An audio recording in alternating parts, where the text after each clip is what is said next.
Watching 10 News, and here are the headlines. Frontline road safety experts are pleading with reckless young drivers to stop putting innocent lives at risk.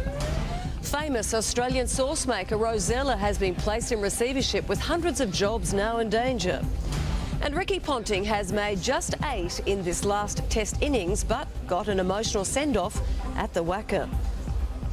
A fire tearing through Tasmania has crept frighteningly close to homes. Many residents in the Musselrow Bay area have left town, taking no chances, as the 270-hectare blaze threatens properties in the far northeast. Firefighters fear smoke and flames will cut off the town's access road to at some stage soon. The blaze has already jumped containment lines.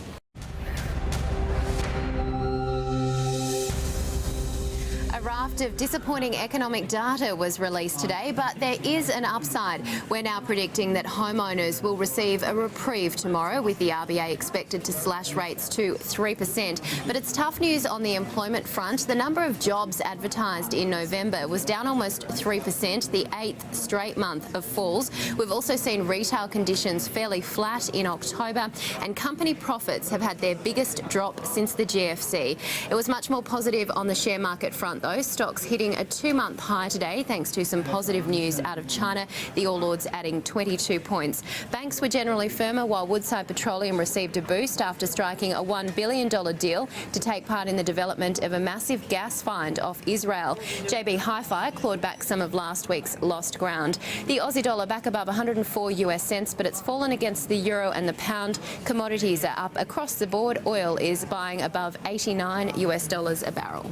The time for sport now, with a man who's always pretty comfortable in the sports desk, Brad McEwan, but an early end for Ricky Ponting in his final innings. A tough thing to watch today. It wasn't great, was it, Sandra? Only 8 runs for Ponting at the WACA as the curtain came down on his test career.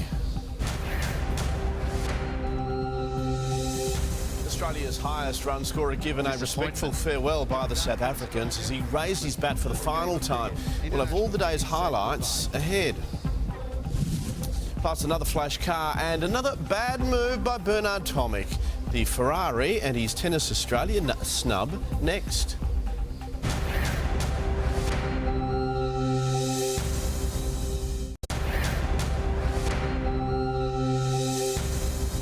We dreamt of a fairy tale farewell innings from Ricky Ponting, but it wasn't to be. The former skipper making just 8 in his last test dig. Ponting departed just before lunch. Australia now 5 wickets down and still a gazillion runs behind. As Nick Butler reports, only time now stands between South Africa and a series-clinching win. And so the obvious question in cricket is who is going to replace Ricky Ponting? Well, Shane Warne has endorsed Rob Quiney. Warne this afternoon did his part to launch the upcoming Big Bash series, unveiling an oversized mural of himself. The Spin King believes Quiney deserves another chance at test level. Yes, he didn't do that well, and he had 3 hits in 2 tests. Got a pair, didn't play that well, but it's a great time to get Bobby in now for the next series. Earlier, Warne rolled the arm over ahead of Friday's opener between his Melbourne Stars and the Renegades. More upheaval at struggling Sydney FC, with football director Gary Cole sacked and striker Dimitri Petratos released to play overseas. Fair enough, I get that.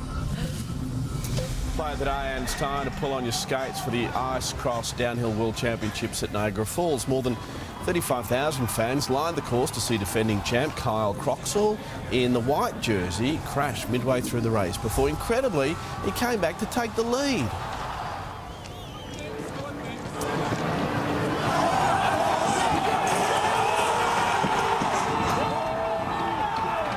That's pretty good. The Canadian favourite, with lightning-fast footwork, skated his way onto the top of the podium and into our play of the day now. The Israel Folau circus is set to conclude tomorrow. He'll be unveiled, we expect, as a New South Wales Waratah. Big news. Set to conclude. We never know. No, that's right. Thanks, Bradley. No worries. Stay with us. Severe storms ahead and big hailstorms in Tamworth. The details with Tim Bailey.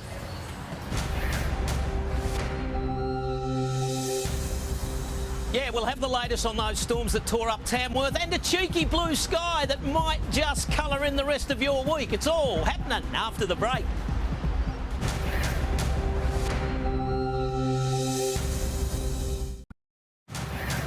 This weather report proudly brought to you by Mortein Nature Guard Automatic Odourless for continuous odourless protection.